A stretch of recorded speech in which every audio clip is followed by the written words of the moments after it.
So now the fun begins. We can start moving these parts around in 3D space and constraining them, coinciding them in various ways so that this becomes a part assembly.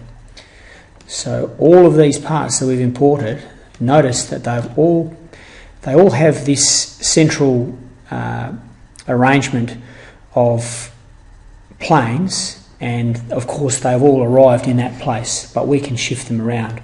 The first thing I'd like to do though, however, is make sure that we lock the car part in place. So I'm going to select the car part and then go up and choose this anchor symbol. Now that's our first constraint, and that is so we're locking that body in place. The next thing we can do is start shifting some things around. So if I select this compass that's been sitting up in the corner there, moving around, what we can do is drag that down to this origin point at the back and then make sure we've chosen axle 1. Once the compass turns green, we can then choose the various elements of it in order to direct these things around in space. To click off, I just drag the compass off there like that, and what I'm trying to do is line these axles up roughly, not exactly, but just roughly, with the holes that they're going to go into. So now I've selected axle 2, make sure that's highlighted, and now I can work on it. So I can bring this out here, and so now I'm going to show you how to line up these axles. So the first thing, remembering that we need to line it up on 2D before we add the third dimension. So what we're going to do here is we're going to choose this tool here, which is called the coincidence constraint. So select that. I'm going to highlight and get rid of that. And then what we want to do, having chosen this coincidence constraint, what I'm looking for is that which is the axis of the axle.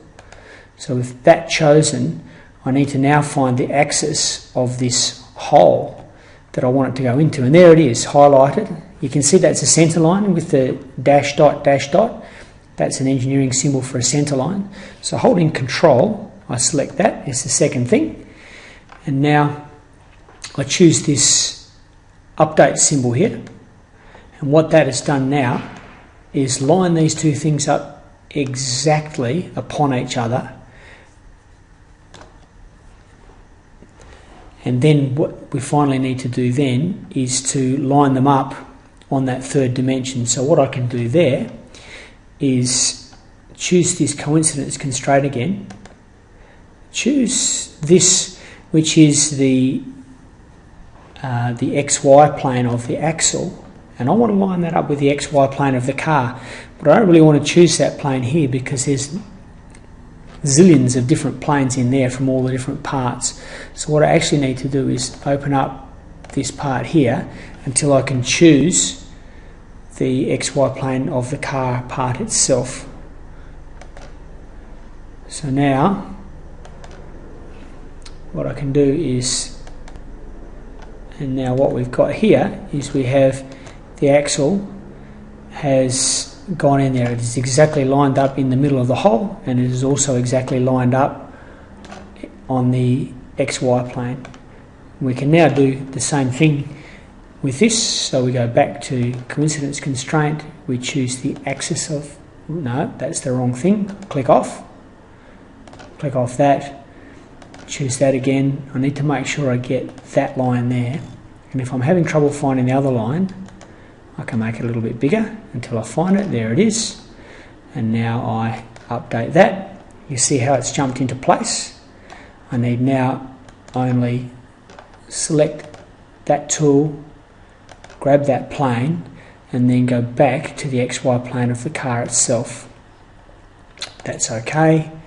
Choose the update. We now have both of the axles in place.